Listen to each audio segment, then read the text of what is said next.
Hello and welcome to another episode of the Red Production Company podcast. This time I've got Jacob Dudman, Ella-Rae Smith and Brandon Fellows. And we are going to be discussing all things acting. Woo! Just me. No one else love acting. You can be exciting if you want. You know, if you want to be animated and excited, that is fine. Yeah. Fab. So we'll start with you, Jacob, as you're, closest to me. Okay. So you have an interesting way that you got started with acting. Yeah. Started doing impressions on YouTube. Yes, yeah. Give us your best impression. What, off the top of your head? Go on. Oh, on the spot now. Oh no, I really am. I was telling these guys earlier about Obama because a lot of people do an Obama impression, and I always think that his voice is a bit like a zip. Like all of that. So you go, my fellow Americans, thanks for watching this video, checking into the podcast, and all of that. Incredible. Yes. So yeah, that's an interesting one. So how did you go from impressions on YouTube to starring in multiple TV series? Blimey. Well, it was all a bit mad, really, and it's all happened so quick, and it's wonderful. But essentially, I started out doing the silly sketches and videos, and then I did a video with BBC Worldwide with John Coleshaw, which was more like of an impression sketch. And then we did a couple of those. And Was that the Doctor Who one? Yeah, I did a Doctor Who one, and we did a Star Wars one as well. But the Doctor Who one really sort of took off, and from that, this audio company, Big Finish Productions, who do a lot of the Doctor Who stuff, and they do Torchwood and Sherlock and all of those sorts of things, Sherlock Holmes, got in touch with me and said, we want you to narrate these audiobooks. Yeah. So I ended up doing those, and through that I had a few credits to my name, so I got an agent, and then off the back of that, I ended up getting my first TV job 18 months ago. Fantastic. Yeah. And it's really shot up from there, hasn't it? Yeah. It's been crazy, but you find yourselves in the right places at the right times. What about you, Ella-Rae? I think it's exactly that. It's being in the right place at the right time, but knowing and recognising that I made my own luck. It's funny because I always talk about the story of how I started acting, like, oh, I was so lucky, it all just happened, but I definitely put myself in a position where it would happen. So when I was at school, I fell in love with acting and was like, oh, I have to do this has to be my life. And kind of thought there was no way to do it other than going to drama school for 3 years, then hopefully finding an agent, and then hopefully getting a job and all of that, which I think if you're not in the industry, that's just how it seems to be. That seems to be the only way to get in, especially if you have no connections. Like, no one in my family, one of my aunts is an actress, but I didn't have a way in like some people do. So I just did everything I could do. Like, I went to as many acting courses as I could, film courses, National Youth Theatres, like the number one best thing that changed my life forever. Yeah. Which is kind of leads on to how I actually started professionally acting. They have, so if you get in, which I didn't know was a big deal when I was auditioning, and then I found out it's a 1 in 10 chance, and I was like, oh, I must be doing something right, okay. They have like an open castings page, and I just was applying for things, just thinking, why not? It's experience, I've got nothing to lose, and I got my first audition, and I ended up doing this film, and it was crazy and amazing. And then I got my agent, and it just started happening slowly, but I just began. I think a really interesting thing about the three of us actually is that none of us went to drama school. These two did go to the National Youth Theatre. Yeah. And learned how to play Zip Zip Boing. Yes. Zip Zip Boing. I don't know what is this. I did not know. I just know enough people that went to... Zip Zap Boing. Zip Zap Boing. It's a very hard game. But the thing with National Youth Theatre is that we'll play it later. it's only 2 weeks. It's not 3 years training. Yeah. It's an expensive 2 weeks, definitely, which makes it slightly inaccessible, but they do have bursaries and stuff, I think. It's a brilliant 2-week course, though, isn't it? I feel like you learn a lot from it.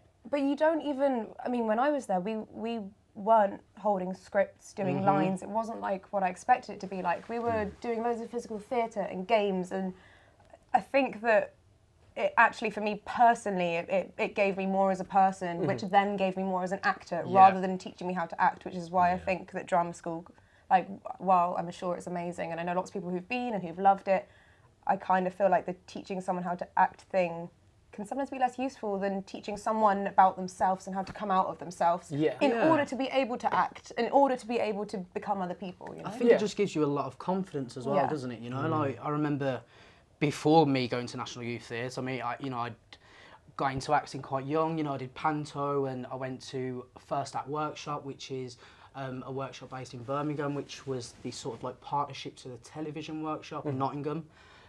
So I went to that, and which then is amazing, by the way. Yeah. I mean, like Felicity Jones have come out of First Act Workshop, and you know, quite a few other people. But yeah, so I did First Act Workshop, and then again did National Youth Theatre. But I'd always done a lot of like improv at First Act, and then of course went on to National Youth Theatre, which was a very good, eye-opening. You know, it gave me a lot of confidence as an actor to, you know, to go into auditions and just, you know, because my friend literally said to me, she was like, "Oh, Brandon, you should audition for National Youth Theatre." And at the time, I didn't realise how prestigious it was going to be. I was just like, "Okay, I'll just go and do it." Yeah. But it was really enjoyable. But in so many unexpected ways as well. Like I have friends who don't act anymore, but they've become friends for life. And also, like, the way I always describe it to people is, you know, you grow up in your community, you go to your school, and you're kind of surrounded by the same vibe. And then you go to National Youth Theatre and you meet like the richest person you've ever met. The poorest person you've ever met. Different varieties from of people. Everywhere. And it's so eye-opening. And it was the first time in my whole life that I ever felt like I'd found my tribe and my people, and I felt at home and comfortable. And I think that's why I would recommend it to people, because it was such a huge part of me becoming who I am. And I think that's what it's like for so many people who don't even go on to act. Like most people, I know, most of my friends aren't even acting, but it still gave them a lot personally. Yeah, definitely.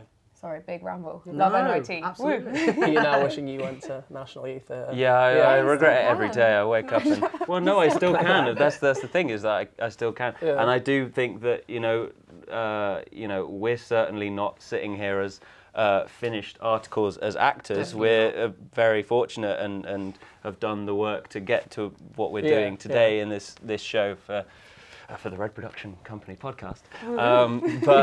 But at the same time, you've always got those tools at your disposal, and you can always use them and learn more about acting. We were talking about that on the train, weren't we? And you know, even if you can't afford the National Youth Theatre, or you know, there are so many hundreds. But it's worth doing any of them. Yeah. I mean, I've done ones which are terrible and ones which are fantastic. Like, I did one at Royal Welsh, which is an amazing drama school, and like was really lucky to get a full bursary on that. So there are more accessible courses, definitely. And that's the thing, because so many things are so expensive, it makes them feel harder to get to. But there are ways. You just got to like work hard and find your ways to do what you want to do. You know. And it pays off. And you know, work at improving yourself then to be as good as you can be. See it as an investment and not an expenditure, would you say? Yeah. Absolutely. Yeah, I just think, you know, whatever avenue you kind of want to go down, whether that be National Youth Theatre or, you know, like you said, if you can't afford National Youth Theatre, I think even if it was, you know, to go to local acting groups, or just kind of get yourself, you know, into a local, you know, amateur sort of acting group or whatever, just to kind of build yourself up, and then from there do something, you know, like National Youth Theatre or you know, hundreds of other avenues. Yeah, and explore what you enjoy doing as well, right? Yeah. It's like you might think that acting is what you're in love with, but then it might be something very similar to acting that actually is what you're really interested in. Yeah. Or like comedy, you might think that you're all about comedy, and then you might do a serious drama piece and go, oh, I really, really like that. Like in The Stranger, Jennifer Saunders' first drama role. Yeah, exactly. she's never going back to comedy now, no. Full drama, serious roles from now on. I think something else quite interesting, rambling about courses I've done now, but I did a BFI Film Academy course when I was 16, 17, and that gave me a lot as well, because I don't think there's ever a time where you'll learn about what it's like to be on set, what everyone's job is. And I always knew that I wanted to do film and TV. I would do theatre, definitely. Like, it's not written off my mind. I love the camera world. Just touched my mic. That was not smart. Sorry. Sorry, you love the film and TV world. I love the film and TV world, but you're not taught unless you go to film school. Like that's another thing I should probably mention as well. A big part of me becoming an actor was I went to university to study film production, and it was actually I joined an acting class to understand it from a directing point of view. Yes. And I feel like I've had a real benefit being on set on The Stranger, knowing just what everyone's role is and what everyone's function is, and it also gives you an understanding and an appreciation for what everyone's going through, because Yeah. it's not all fun and games. It is like at times a very high stressful workplace. People think, the acting, it's a very glamorous job, and to an extent, some of it can be. Yeah. But a lot of the time, it's a lot of waiting around and a lot, and Yeah. it's still enjoyable though. I love the atmosphere of being on set. I love, Yeah. like, the way I describe it to my friends who aren't in the industry is it's just like the perfect community. Everyone has their role, and no one could do what they're doing without the other people. We can't go onto set like without makeup. We're gonna look Exactly. like, I can't, like, poo. I was about to swear, and I was You like, can swear. we're gonna look like shit.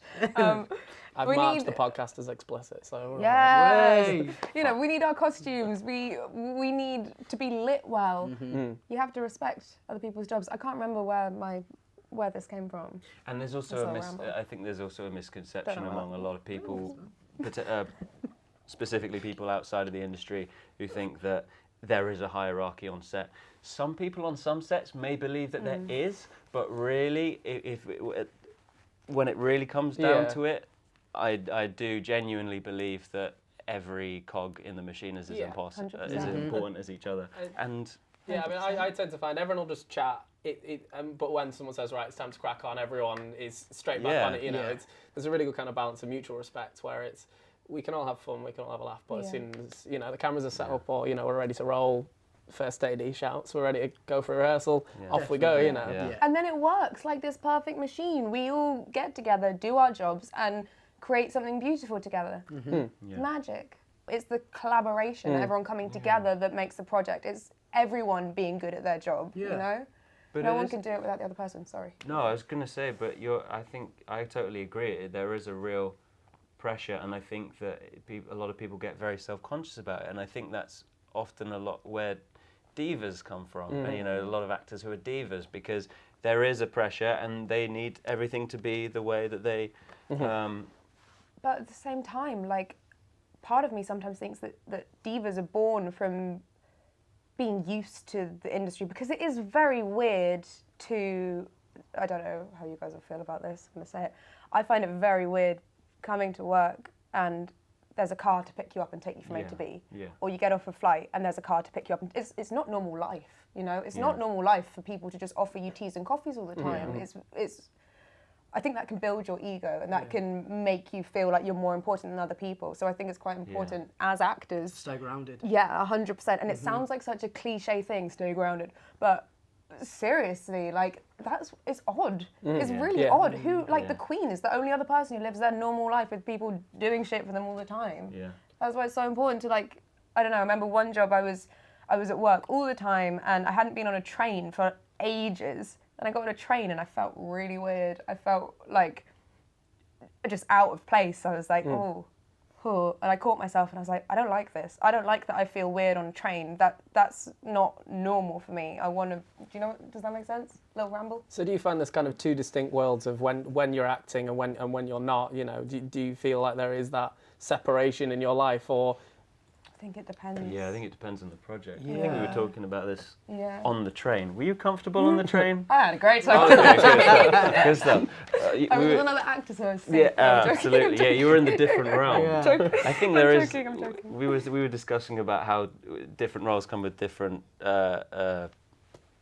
realms, and how you can have some roles where I was fortunate enough last year to be in Italy shooting a Renaissance piece, and then you have once you put the costume on and you've got like this horrible bowl cut, then you are like you are the character, and that really helps you get in character, or at least forget about what Jacob cares about. Where there are other roles that perhaps even part of the casting was that the character sort of, or you as a person can lean into the character because of your own personality, or there are resemblances or similarities there.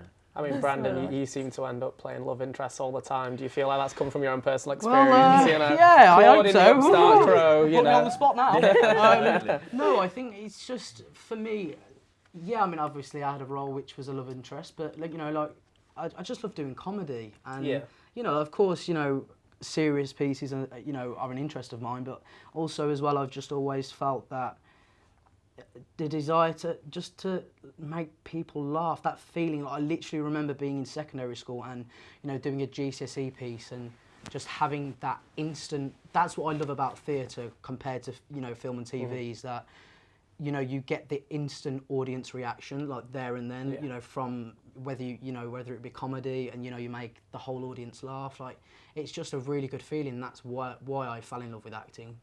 So yeah. Aww. So Yeah. cute.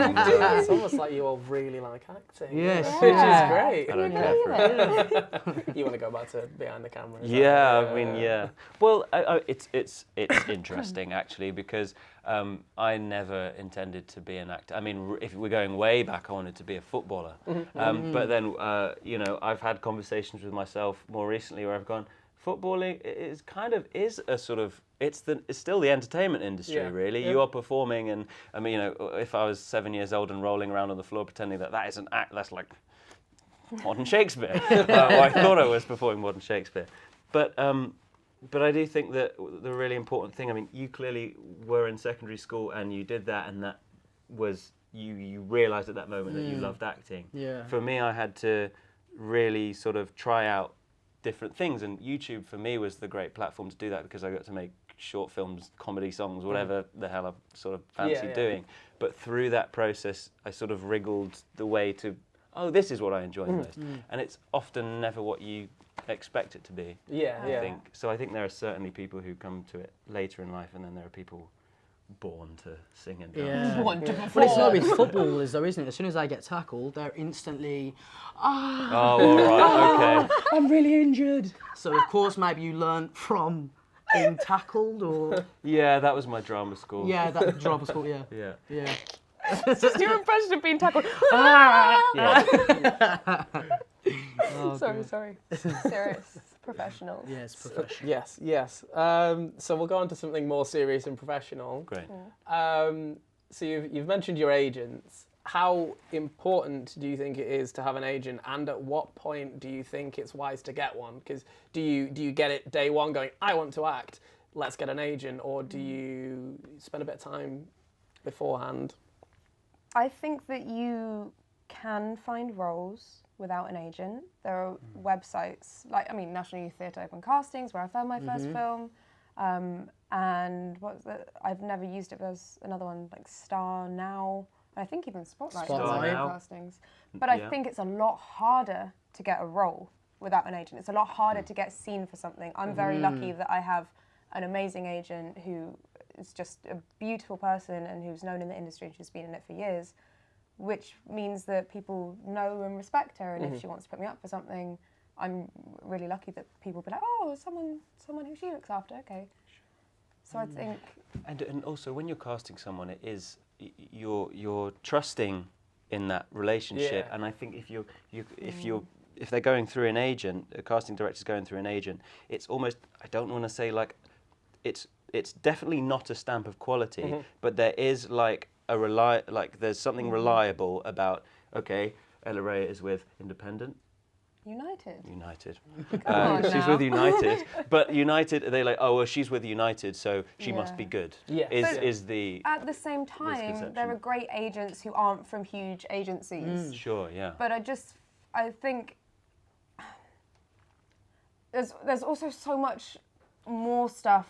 For example, contracts. You don't think about that kind of thing, but imagining, I can't even read contracts. I'm like, this is law talk, no idea. You need an agent to read that, make sure it's okay, make sure that you as a person are protected, and that these people aren't, if you're shooting a nude scene, then you need to have the right clauses to make sure that you're going to be on a closed set and everything is going to be safe. And I think that an agent is really essential for things like that. So you can definitely act without an agent, yes, but for me, I think it's a layer of protection, it's a layer of care, and also you end up talking to this person sometimes more than you talk to your parents. They're such a huge part of your life. I mean, mine is, at least. My agent and all of her assistants are like massive parts of my life. They're friends, and I really appreciate their hard work, and we're all kind of on the same page of what we want to do and where we want to go. And I don't know. I think it's really important personally. But I've been very, very lucky.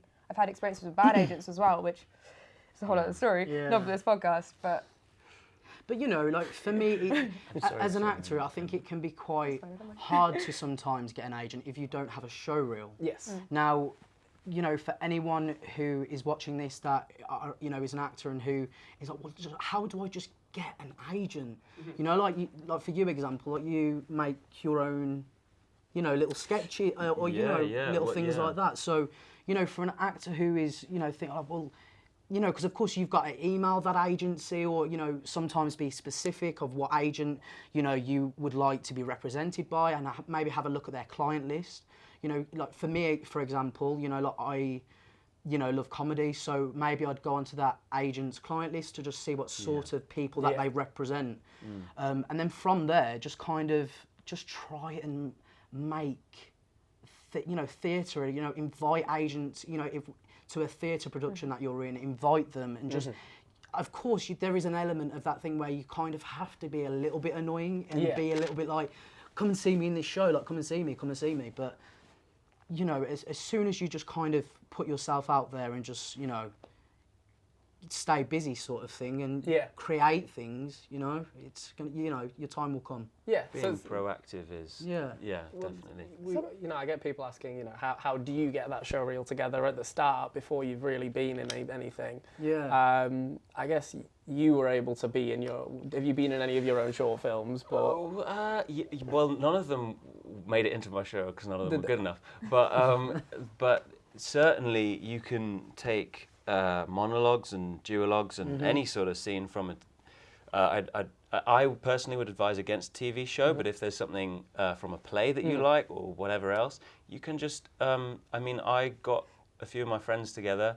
I mean, one of the scenes from my show reels was actually just me setting up a camera in my uni hall's kitchen and pressing record and then doing a monologue. You know, you sort of have to be proactive in that sense if you don't have other resources open to you. And you can use a phone now anyway, like, you know, if you've got any Android or smartphone, a lot of them have a decent camera now, so just be, you know, just film things. Yeah, you don't always need a full camera setup, do you? Yeah, exactly. You know, find a monologue on the internet that you kind of think that, you know, would suit you as a character. You know, be realistic, you know, don't go for, you know, an old man sort of role. Go for the sort of role which, you know, is your playing age, whether it be, you know, look, my usual playing age is a lot younger than my actual age. So, you know, go for like a monologue which that screams out to you, I really like that monologue, and film it. Yeah. You know? Or, I mean, I'm not a good person to talk to about show reels. But were you going to say about short films? Like student films? Do you want me to talk about student films? Yeah, absolutely. You can talk about student films. All I was going to say is, you know, do something that speaks to you. But I would also say do something totally different. Like show your range. Because, I mean, that's what you do at drama school auditions, right? You show your range. Oh, yeah. You talk about your student films. Oh, I was just going to say that you did some student films, and I was obviously behind the camera of some student films, and I think that that's a really good way to, you know, if they're good, or if you're good in them, more importantly, I think that's more important than the stuff looking good.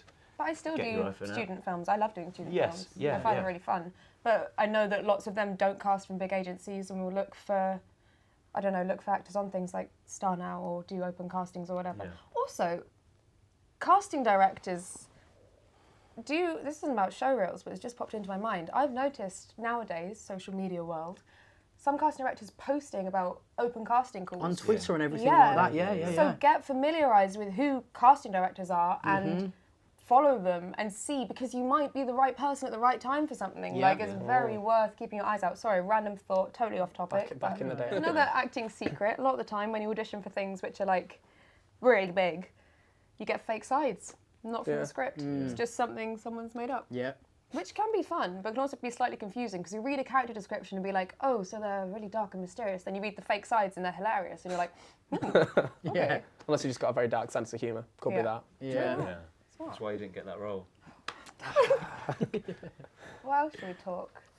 More acting tips. Well, I've got a whole section that says tips. But I mean, one thing, if it's something you don't want to talk about, that's fine. But in the early days, getting by financially when you're starting out as an actor, I know you said to me when we were out that you were working in, was it a supermarket, a national supermarket? I was, yeah. Yes. I mean, I've had a fair few jobs. I was working there for a little bit, but yeah, at the time I think I was only there for about 2 months, and at the time it was really, you know, if you wanted to book a shift, you had to shift swap, you had to do it, you know, through the manager, and you know, and of course sometimes with the auditions you don't get them until a day or two before, so it can be that last minute.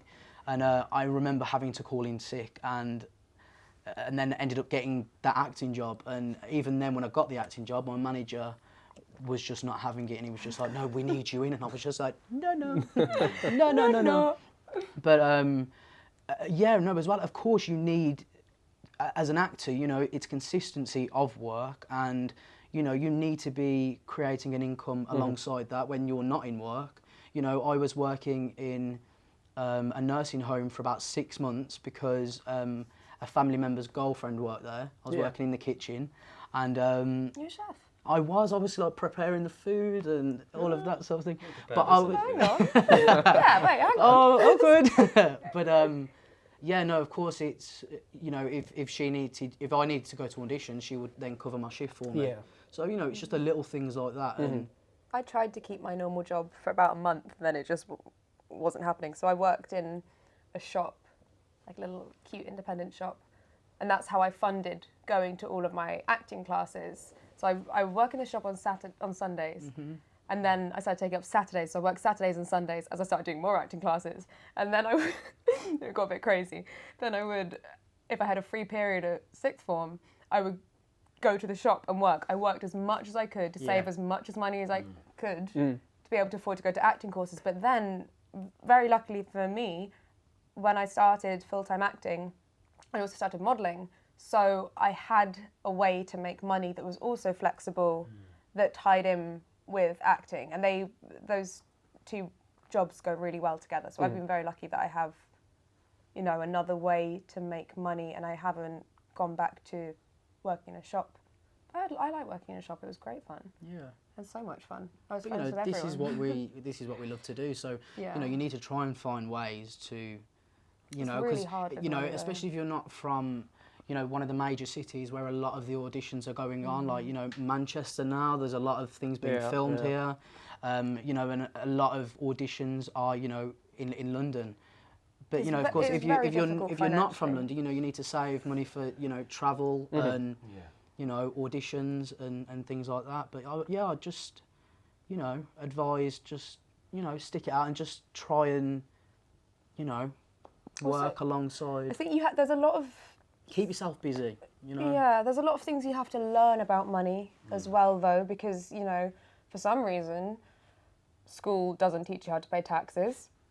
I mean, because suddenly you're an actor and you're earning money and tax is a thing, and you're like, how do I do that? Yeah. What is that whole thing? So you have to learn everything about tax, and then also just learning, like, how to be smart with money, how to save money, so if you're not in work, you can still keep yourself going, or, you know, being able to get another job, having a CV ready so you can fall back and go work anywhere else if you need to, but not feeling sort of disheartened if you have to do that, because I think it's totally normal to have long periods of time when you don't have work. Like, everyone, I think, goes through that, and it's just part of the job. I think there's a misconception that when you're an actor, you're just acting here and acting there and acting there. Like, no. Yeah. People have long periods of time when they don't work. Yeah, you know, a lot of, you know, the conception of acting is that it's for the upper class, you know, the working class. It's harder to get into acting, and to an extent I agree with that. You know, obviously it might be, you know, a harder and, you know, rockier road sort of thing, but, you know, you just kind of, if you really want it, you know, you've got to. I think if you have a family that can support you, Yeah, of course. or if you come from money, then that does make it a hell of a lot easier. Yeah. I don't. I've had to work to get where I am, Same, which yeah. I don't mind, because I've worked to get where I am. I feel very proud of that. Everyone's but different. it does make it a little bit harder than being able to go, oh, I've got an audition, can you give me 40 quid to catch the train to London? Yeah. You know, to have to do that yourself makes it a little bit harder, but still worth it, because it's the best job ever. Yeah. When you're young, you are literally, you know, you're playing dress up, you know, you're Halloween and little things like that. So you're always acting in a way, aren't you? You know. And if you don't love it, I don't think it's for you, because it is a job where, well, we've just talked about how difficult it is to get started out and all of the other stresses that come with it, and it's not a glamorous profession. If you don't really love doing it, then maybe it isn't for you. And when you do love it, it becomes like, it doesn't feel like work. You know, one of the best pieces of advice I've ever been given is, if you love what you do for work, it'll never feel like you work a day in life. Because you know, it's so. 100%. And we're so privileged to say that, though. You know, like, we're in an industry which we, you know, we can be paid for something we love to do. You know? When I got my first paycheck, I was so confused. I was like, no, I don't need this. I've just had the best time ever. I'll do it for free. Literally, but I still feel like that. Yeah, don't tell them that. No. No, I still feel like that. I still do things which are no money just because I want to do it. Just because I love it. Yeah. I think that, like, you have to think about it. If you wouldn't do it for free, then, like, I don't know if it's for you, because And a lot of the time when you are just starting out and just, you know, you are going to be doing things for free. You know, when I first started out, I started off doing extra work in Did you? Yeah, in BBC Doctors, yeah. Really? Supporting artists. Supporting artists now, sorry, yes. When it was me. when I was, Ricky Gervais's supporting artist. Yeah, absolutely. But yeah, no, a lot of the time you are going to be starting out and doing supporting artists. Yeah. But the funny and thing... Oh, sorry. Do you want to go? You I go. just wanted to say as well that, because I think Brandon touched on something really important there, in terms of doing acting because you love it, is that if you are in it for fame and fortune or money or any sort of glitz and glamour, you're only going to be disappointed because if you do get it, it'll never be 100%. enough. You'll always want the next thing. And if you don't get it, you won't have fulfilled the desire that you had in the first place, and you'll have gone, oh, I wasted a load of time doing something that I didn't even enjoy. Anyway.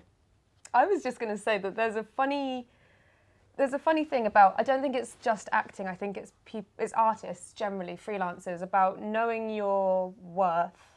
Because, you know, like I just said, my first ever acting job, I was like, I'm getting paid. What? Like, how? How is this really a real thing? And this could be a career. I love it so much. It was almost as if I didn't feel like I should be paid because I enjoyed it so much and it was so amazing. But then I feel like there comes a time when you realise, actually, I do deserve to be paid for this because this is my craft and I put my heart and soul into it and I put all of my time and energy into it. And you know, you make sacrifices like not living at home. You can't really have a normal life sometimes because you're all about the place, which I love, but you know, it is a job and you do deserve to be paid for your work. That's something I've battled with a lot and I still feel a bit about sometimes. And that's I think why I keep a balance of doing things for free, because I always feel like I have to remember I'm not doing it for money, I'm doing it for the love because it makes me feel alive and it's the only thing I want to do.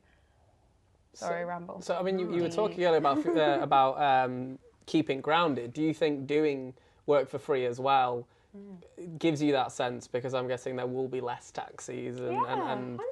everything. I love it though. I love the feeling of being really collaborative. So one of my best friends, who's also called Ella, studying film, she did directed her first narrative short film, and she asked if I wanted to be in it. And I was like, oh my God, yeah, of course, because I want to support her and I want to see her vision come to life and be part of that. And I just think that, I don't know, it brings you back down to the nuts and bolts of actually what you're doing. There's no fancy cameras. I mean, they're good cameras and a great set. They built this amazing set. But I don't know, it's all kind of more stripped back, and I feel like there's still the hierarchy, but it's a lot less. And people are doing it for the love of it. Yeah, people are doing it because they want to learn, and it's amazing as well now to have been acting for a few years and to just know more stuff and to be able to go on a set and, I don't know, help out with like continuity because I'm aware of it, and help out with like, oh, my mic's fallen. Someone, you know, just to be able to help and pass on some of my knowledge to people who are learning and want to do it. Like the next job I'm doing is an independent film and it has a really small budget, and I'm so excited to just go and live with this crew for 3 weeks and hang out and have fun and feel really like I'm involved in the whole making process of something. Like I feel like that grounds you. That grounds you from being an actor, getting your taxis, ha ha ha, coffee, to like, we're living in the mud, whatever, like being in forests, like getting dirty, just, I don't know. Yeah, no, there's Sorry, definitely got passionate. there's definitely going to be a lot of highs and lows in the performing arts industry. There always will be. You know, there'll be time when you're in work and then time when you're out of work. But you know, for me, that's why I kind of went to First Act Workshop in the beginning, because I felt like I just wanted to let out this sort of creativity and just kind of just go to an acting group. Yeah. And just kind of do, you know, even if it's not even working, just every week to just kind of get those creative juices flowing. Yeah. One of my favourite actors I've been lucky enough to work with is a man called Johnny Harris, who's brilliant in things like This Is England. And we worked together last year, and I said, "Oh, what are you doing after this?" And he said, "Oh, I don't know, I'm just going to like see what different classes there are," stuff like that, to really get back to learning more about acting, which is what he loves to do. And he was giving me an example of how, like, he'd just been nominated for a BAFTA like the year before, and then the week after he thought that was some sort of, you know, and it is a great achievement, but then he realised that it's not actually as important as getting back to the roots of, oh, I didn't actually get into this for BAFTAs and stuff. Yeah. And it just went back to classes, and that was what he got more enjoyment out of. So there's a funny thing where this is slightly off topic, but I've heard stories about people auditioning for drama school and being told to come back after they've got more life experience. A vague term. I've heard of those. So whilst, what were we talking about?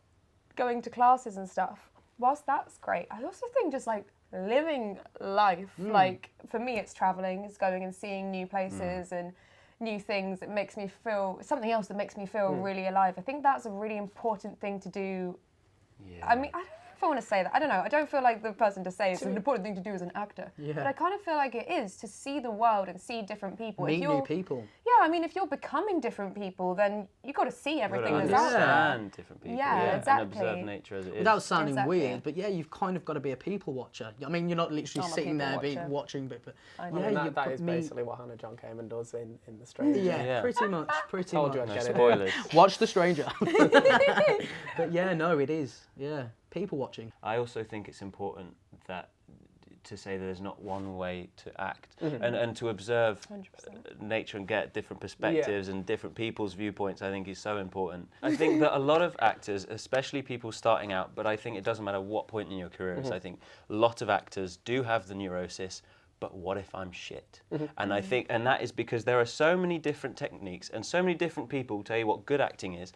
I think Andrew Garfield in Hacksaw Ridge is one of the best performances I've seen. I love that film. I love his performance in it. But a friend of mine, who I always admire the opinion of in terms of films and everything, says, I didn't really care for it. I didn't think he was that good.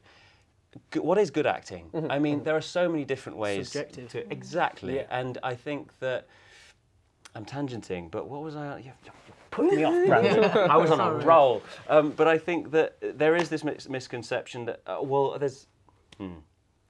I think a lot of actors can get scared by, you need to go to drama school and you need to learn about all these different techniques. Stanislavski, Adler, all of these different names get floated around, and they're like the great sort of classical actor training names. And really, you've got to find out what works for you. And if that is kicking and punching a bin just before they call action, then that is what works for you. And if it's listening to music, then that's, I mean, I think it's so... It's personal. Yeah, and that's Really what I love personal. about working with different actors as well, is that everyone approaches it differently. And you go, oh, that's interesting. Brandon, I know that at the start of this shoot was listening to some music before one of the scenes, and that's something that I tried out, and I went, this is quite cool, actually. This worked for me. Thank you, Brandon. I mean, but I'd never done that on previous jobs. It was only, you know, if a certain song it reminds me of a certain situation, whether, you know, a certain song is, I mean, it can be deemed as being a little bit method, but, you know, it's obviously as soon as the you know, the headphones come out and, you know, I'm in it. But yeah, I kind of like to find a song for that moment. And just kind of, you know. And also, what is method? Method acting is this thing that gets thrown around a lot. But I personally believe that everyone has their own method. I mean, if you break, what does method actually mean? It's just like how you do something. The process So I think that everyone has a method or a technique or whatever. Yeah. There's this another really great podcast series which I recommend to anyone who wants to be an actor. It's the Hollywood Reporter Awards Show Chatter. Yeah. It's so good. It's basically actors talking about their the whole careers from start to finish. The Kate Winslet one's one of my favourites. I think Kate Winslet's amazing. Anyway, I think in her podcast she spoke about a moment she was just watching her mum do the dishes or something, and she just thought, if I filmed this would be interesting. It's kind of how I see acting. Like, anything you do is interesting to watch, because when you're doing something in your normal life, you're committing to it and you're thinking the thoughts that you would do. So I don't know where I'm going with this, because I don't like to think that I could tell anyone how to act, because it's very personal. But for me, it's about empathy. Another great quote that an acting teacher of mine gave me is that he believes good acting is just the absence of bad acting. I.e., what you're saying about when you're just in real life doing things, you're not thinking about when you get in the car, you don't think, no, I'm going to put the seatbelt in and I'm going to turn the key. It's automatic because they're just there. Yeah. And I think that if you're really conscious of everything you're doing, then that can take away from a naturalism, which is very attractive in the modern industry. And I guess that might be somewhat of a difference between theatre and film and TV as well. You want everything to feel more naturalistic in TV compared to theatre, where you've got to project and hit the back of the audience. And would you say, I mean, you guys have done a lot more theatre. Brandon, for example, did you have to make a conscious change in the way that you acted to go on screen? Yeah, definitely. I mean, I literally remember my first TV acting job, and you know, with comedy anyway, there is an element of it being a little bit more animated, but I do remember my first acting, you know, of course you're a lot more theatrical and a lot more, you know, like you said, projection. But yeah, no, I remember my first acting job, and the director I was working with at the time had said, "Oh, Brandon, just a little bit less, just a little bit less." And I was just like, okay. But at the time, like, and it was a real good thing that someone told me. I can't remember who it was, but they just said the camera picks up everything, you know, from whether it just be an eyebrow raised or, you know, it does pick up everything. So of course your facial expressions and everything can be a lot smaller. You can't hide either. No. But I love that. It's like a drug. I'm like, I just love it. So you have to embrace it. You can't be afraid of the camera. I think part of that is just relaxing, and it sounds so easy, but forgetting it's there, which is really hard, because, you know, sometimes you're doing an extreme close-up and you have a mark on the camera instead of whoever you're meant to be having this dialogue with, and you're like, oh God, it's really hard to forget there's a camera there when I'm literally looking at it. But it is just, it's almost like relaxing and letting go of everything that's actually really in front of you, and like, I don't know, I'm going to an acting class. No, I think so. It's like, you know what I mean. If you try to do a good performance, I don't know how you found this, but in theatre, I find that, like, if an actor does a joke and the audience laughs, that's great. But if they go in the next night trying to make the audience laugh, the joke might not come off as well. Yeah. If you're trying to do a good performance, that itself is taking away from the performance. Because rather than thinking the character's thoughts, you're thinking, am I doing a good performance? Is the camera picking this up? Did I just do a weird facial movement there? And these are all thoughts that all actors have at every level. So do you think being prepared in advance, really knowing your lines inside out is important, so that you can just go out there and just deliver the performance? You know, how key is it? Yeah, but you don't want to know your line. You don't want to learn your lines too much in a certain way, so that then you can't adapt. You don't, you know, because I think especially with like monologues or big pieces of dialogue, you can learn them and get into a rhythm of saying them. But then when you're in that rhythm of saying them, you can end up sort of regurgitating them instead of actually thinking about what you're saying and feeling what you're saying. It's just sort of. Yeah, and sometimes a director can say, "Oh, well, actually, let's do that a little bit different." But then if you've kind of rehearsed it. I mean, of course, I think learn your lines, but just don't do it so set in stone, because sometimes a director will say, "Oh, well, let's try that a little bit different," and then, but if you are set in your ways and you're kind of very much like, "Well, no, this is how I've rehearsed it," you know, just kind of be a little bit more fluid in how, you know. Yeah, learn it's a bit more tricky when you're doing an accent, though, I would say. It's a bit more tricky to be able to learn lots of dialogue when you're doing an accent that isn't your own accent. and to be able to keep it fresh. And I mean, you're great at accents. Yeah, I You don't know can- what you're talking about. Can't On the relate. spot now.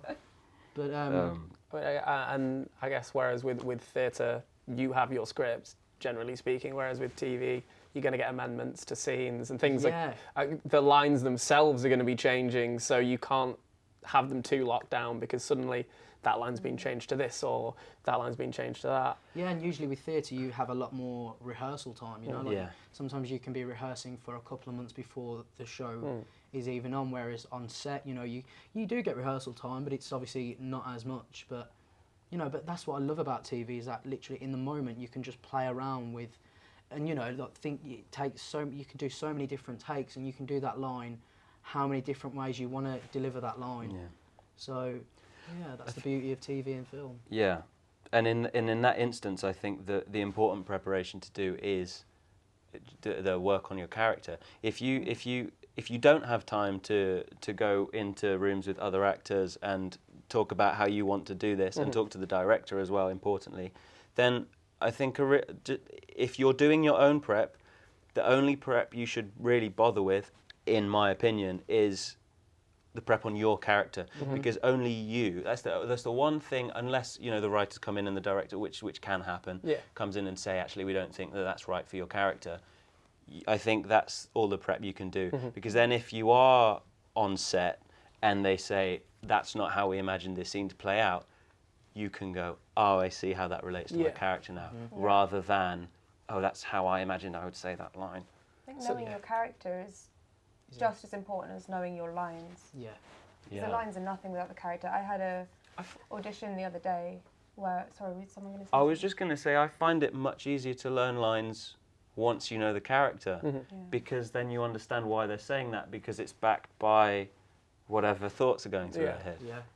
I was just going to say I had an audition the other day, and the director wanted to improv, and it's such a fantastic way to test how you know your character. Yeah, and I didn't realise that already on my first audition I knew this girl so well, but the things I was saying were so fitting, and then I went back to do a chemistry test, and the director had written the words I'd improved into the script, and I was like, oh, I know this girl, I love it. Yeah. It's quite an interesting thing to do. I think we should improv more Yes. often, because it's a good test. It is. You're like, where's my mind going to go? What do I know about you?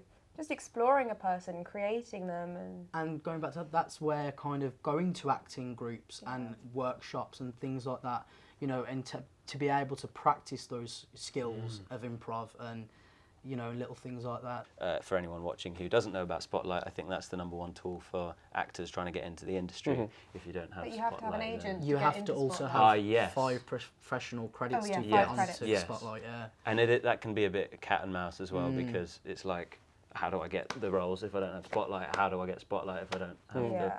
Let's Yeah. talk about rejection. My tummy's rumbling. I'm really sorry. You can probably Yes, let's ignore talk that. about rejection. It's a good thing to talk about because we've talked about a lot about being on set and all of that, but let's not forget about the other half of our lives where we're just trying to get a job, which is essentially going to job interview after job interview after job interview, except they're really fun job interviews with fantastic people. And I mean, I really enjoy the auditioning process. It's taken a long time to get there. I used to be really nervous, but it's fun. You get to go in and be a character for 10 minutes and Yeah. meet nice people, and I don't know. Should we talk about auditioning or rejection? I think they kind of... Kind of the Yeah, same. I think Yeah, it's yeah. intertwined, yeah. I'm going to start with some auditioning tips. Do you want to start with Yeah. your tips? Go on. Go for it. Ella-Rae's tips. Bold move. go for auditioning, it. because we were talking about this earlier on today. Possibly. I think that a lot of people when they start acting are like, audition. Oh my gosh, like they're going to judge me. I'm so nervous. Just relax. At the Yeah. end of the day, a casting director's job is to find the right person for the role. You might be the right person, you might not be the right person, but it's not like no one's making any judgment on you. At the end of the day, that person sat opposite you wants you to do your best because they want to find the right person. Yeah. They want it. They want don't- you to be the person so they can stop Exactly. looking as well. Yeah. exactly, yeah. And I don't know, it's nerve-wracking, yes, because you're meeting new people and it's all a bit scary and new, but I think you just have to trust that you're in that room for a reason Yeah. already. Like, you wouldn't have the audition if it wasn't for whatever reason I you think got the it. hard work is getting into the room, right? But that's the thing, it's so much hard work to get to the point before you go in the room. Why get nervous about it? Why get scared about it? Why not just enjoy it? Like, you've worked hard enough to get there, so go in and do your best and enjoy it and be friendly. Always be friendly to everyone, always. Yeah. I mean, that's just life advice. And just tell yourself that you deserve to be there as Yeah. well.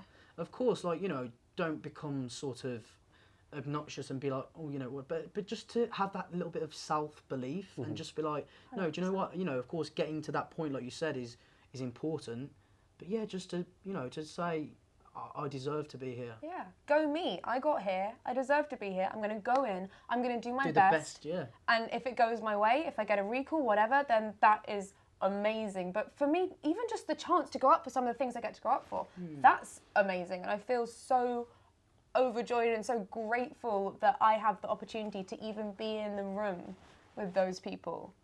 It's just appreciating it and making the most of it and not being scared about it.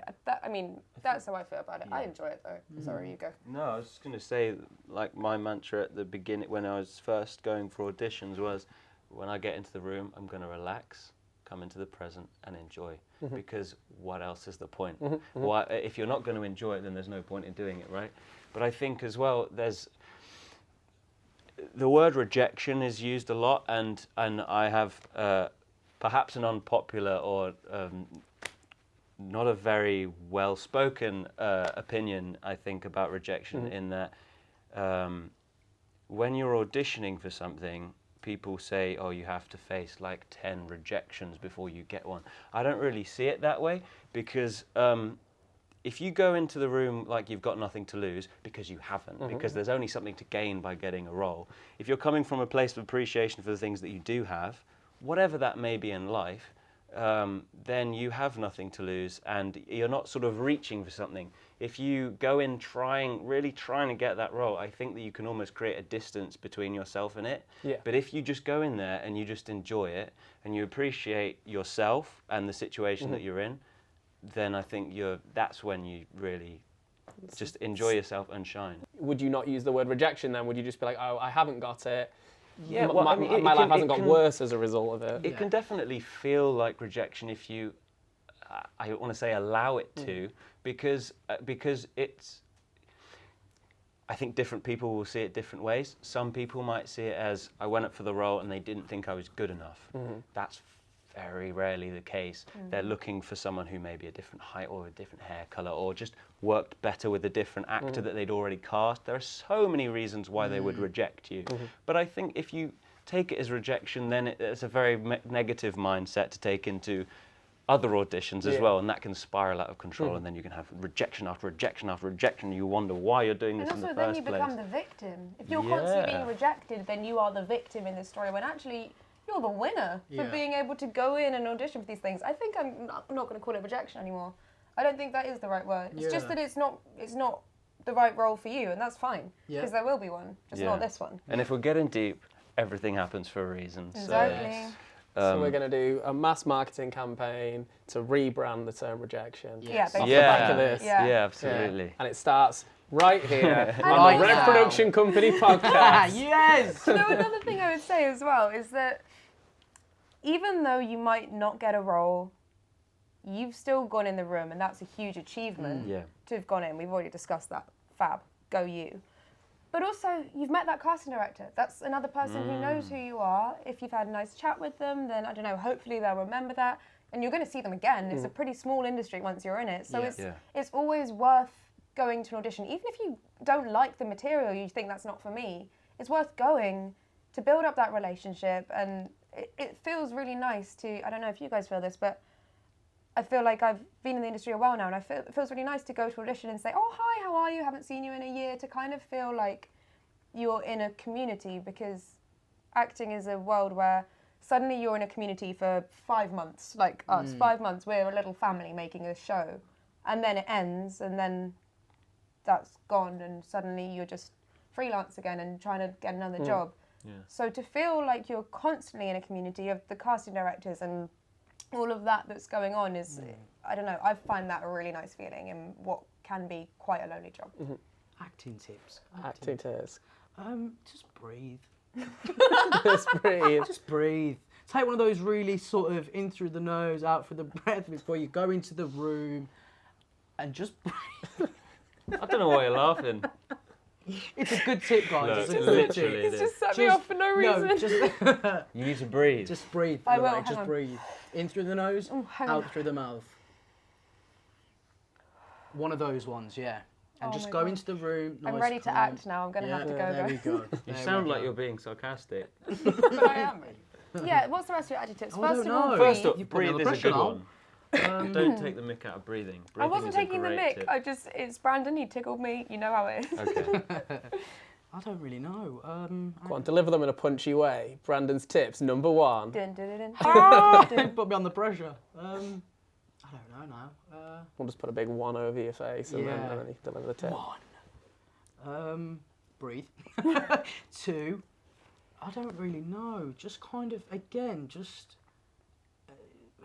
experience. Yeah, I don't, kind of repeating myself a little, but acting workshops. Do you want me to take over and do tip number You 3? take over. Do tip number 3. Tip number 3, self-confidence. Self-confidence. Well, belief in yourself.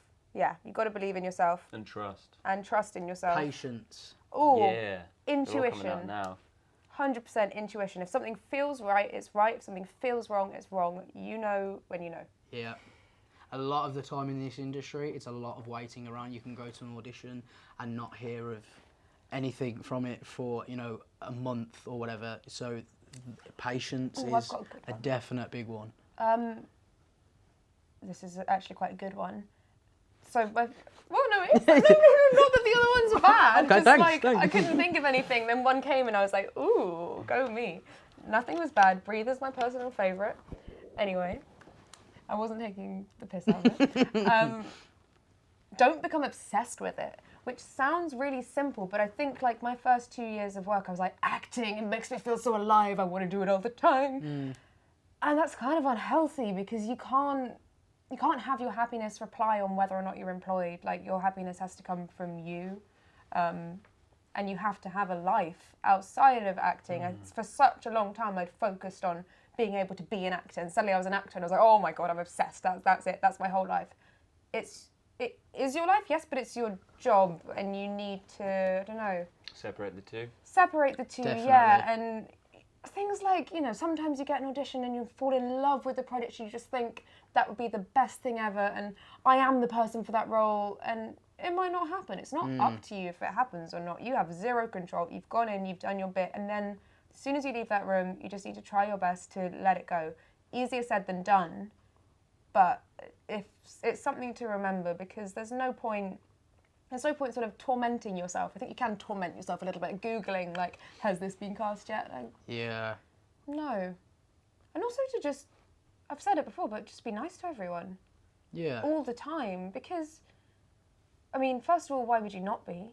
Second of all, small world. You're going to see people, like, again and again. I think it's important to be nice and be respectful and not take things for granted. Be appreciative for things that come your way. Don't hold grudges. Oh, I've got another one. Some actors can be a little bit competitive about going up for roles, and I personally don't get that because it's not in my hands if I get the job. It's not in your hands. We look a bit similar, or we don't look similar, whatever. We're going up for the same role, but that doesn't mean you're an enemy. If anything, actors should be Yeah, friends it's so because true. we have such a weird job, an amazing job, my favourite thing ever, but it's so unique and so crazy, and it's very hard to relate to other people about it. Like, Yeah. I have lots of friends at uni, and like my actory problems are nothing compared to their, writing dissertations and stuff like that.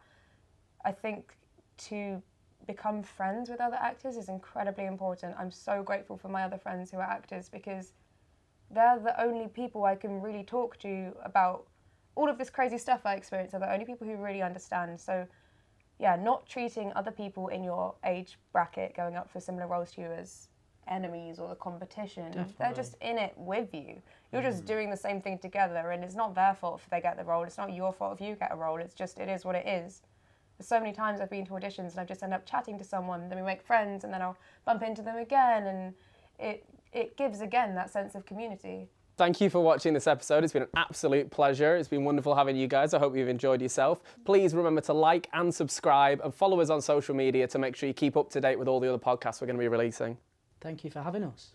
Thank you. Thank you. We got it!